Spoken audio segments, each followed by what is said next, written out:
तो good morning students. तो जैसा कि मैं आपको क्लास 12th का इलेक्ट्रोस्टैटिक्स का पहला चैप्टर पढ़ा रही हूँ। तो हमने लास्ट वीडियो में पढ़ा था कि क्वांटीकरण क्या होता है। तो आज हम पढ़ेंगे कि आवेश को कैसे उत्पन्न किया जाता है। ठीक है, आवेश क्या होता है, आवेश कितने प्रकार के होते हैं? दो प्रकार के होते हैं। एक नेगेटिव आवेश होता है, एक पॉजिटिव आवेश होता है, जिनमें क्या है, आकर्षण और प्रतिकर्षण बल होते हैं, जिससे हम किसी पे क्या कर सकते हैं, बल को अनुभव कर सकते हैं, जिसके कारण उसको क्या बोला जाता है, आवेश बोला जाता है। तो उसी से आगे मैं यहाँ पे पहुँची हूँ कि आवेश को कैसे उत्पन्न किया जा सकता है। सबसे पहले आवेश को घर्षण के द्वारा उत्पन्न किया जा सकता है। जैसे कि आपने कभी एक एक्सपेरिमेंट, जो बेसिक सा एक्सपेरिमेंट इसमें बताया जाता है कि कभी आप अपने सर पे कोई कंघी को रगड़ना, फिर उसको कागज़ के छोटे छोटे टुकड़े बनाना और उसके पास ले जाना। वो वहाँ पे क्या होगा, जो हमारा कंघी है उस पर क्या हो जाता है, आवेश उत्पन्न हो जाता है। अगर हम उसको कागज़ के छोटे छोटे टुकड़ों के पास ले जाते हैं तो वो क्या होते हैं, एक दूसरे वो उस कंघी पे चिपकने लग जाते हैं। तो ये किसके कारण हो गया, घर्षण बल के कारण आवेश उत्पन्न करना। सेकंड होता है स्पर्श द्वारा। कभी कभी आपने किसी मैग्नेट को देखा होगा, ठीक है, मैग्नेट को आप किसी लोहे की चीज़ पे ले जाते हैं, स्पर्श कराते हैं, तो वो क्या होता है, उससे चिपकने लग जाता है। तो ये क्या हुआ, स्पर्श के द्वारा आवेश उत्पन्न करना। तीसरा होता है प्रेरण द्वारा। तीसरा क्या होता है, प्रेरण द्वारा। इसमें क्या होता है, हम किसी भी वस्तु को किसी के पास ले जाने से पहले छूते भी नहीं है, तो उसमें क्या हो जाता है, वो उसकी तरफ आकर्षित हो जाता है। इसके क्या बोला जाता है, प्रेरण के द्वारा। जैसे कि क्या है, आवेशित वस्तु को पास लाने पर बिना छुए हुए वस्तु पर आवेश उत्पन्न हो जाता है। किसी वस्तु को किसी धातु के पास ले जाने तक ही वो क्या करता है, उसको अपनी ओर आकर्षित करने लग जाता है। तो इसको क्या बोला जाता है, प्रेरण द्वारा आवेश उत्पन्न करना। तो सबसे पहले क्या है, घर्षण द्वारा, दूसरा क्या है, स्पर्श द्वारा, तीसरा क्या है, प्रेरण द्वारा। ठीक, तो इसके बाद है कूलॉम का नियम। कूलॉम का नियम, कूलॉम्स लॉ, ये क्लास 12th के बच्चों के लिए बहुत ही इंपॉर्टेंट टॉपिक है। इसके यही टॉपिक पूरा चैप्टर में है, इसी के बेस पे सारी डेरिवेशन है और इसमें से क्वेश्चन आना कन्फर्म है। ठीक है, तो देखते हैं कूलॉम का नियम क्या होता है। इस चैप्टर में मेनली हम किसके बारे में पढ़ रहे हैं, आवेशों के बारे में। अब आवेशों पे जो बल लगता है, आवेशों पे जो बल होता है, उसको कूलॉम का बल कहते हैं, कूलॉम्स लॉ बोलते हैं। ठीक है, तो ये बल क्या होता है, देखो देखते हैं।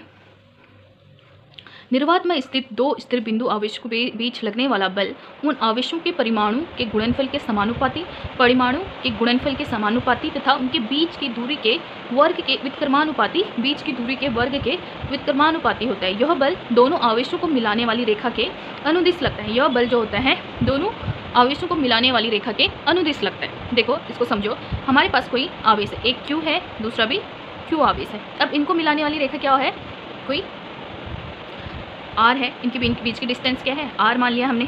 ठीक है, इनके बीच की डिस्टेंस क्या होगी, R होगी।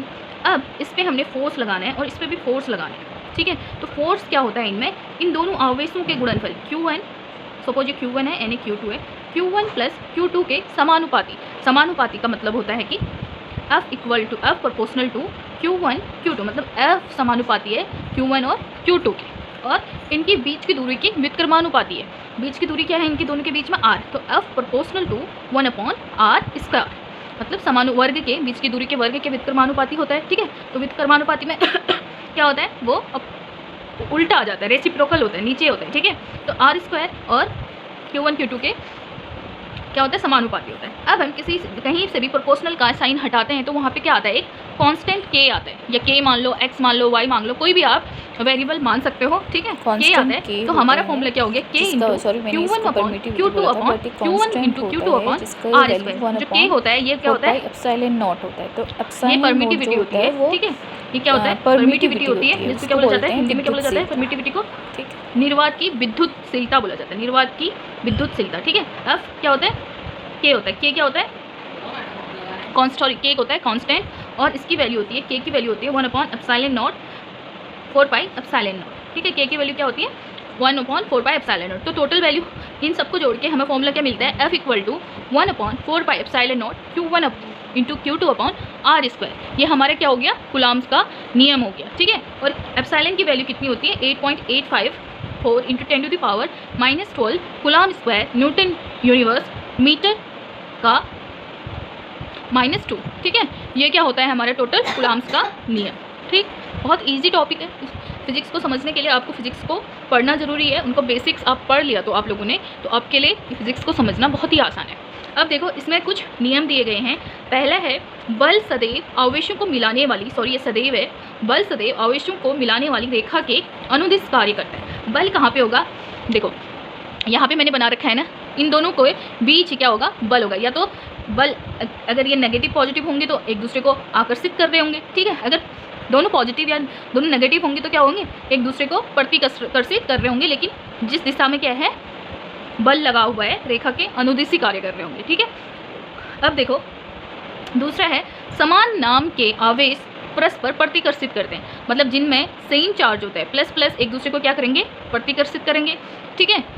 और नेगेटिव नेगेटिव क्या करेंगे, एक दूसरे को प्रतिकर्षित करेंगे, ठीक। फिर तीसरा है विपरीत नाम के आवेश परस्पर आकर्षित करते हैं। विपरीत मतलब अगर माइनस है और प्लस है तो एक दूसरे को क्या करेंगे, अट्रैक्ट करेंगे। जैसे आप सब में देखते हो, ठीक, सभी चीज़ क्या होती है, नेगेटिव पॉजिटिव सब चीज़ होती है ना, ठीक है। इंसान भी नेगेटिव होते हैं, पॉजिटिव होते हैं, इंसान में भी आवेश है, नहीं है ना, है ना आवेश। गर्ल हमेशा बॉय को अट्रैक्ट करेगी, बॉय हमेशा गर्ल को अट्रैक्ट करेगा, ठीक। वैसे ही चार्ज भी एक दूसरे को क्या करते हैं, अगर वो एक दूसरे के विपरीत हों तो एक दूसरे को क्या करते हैं, अट्रैक्ट करते हैं, ठीक। तो अब दूसरा आपका टॉपिक है बलों के अध्यारोपण का सिद्धांत, principle of superposition, principle of superposition, ठीक। इसको भी हम थोड़ी देर में समझेंगे।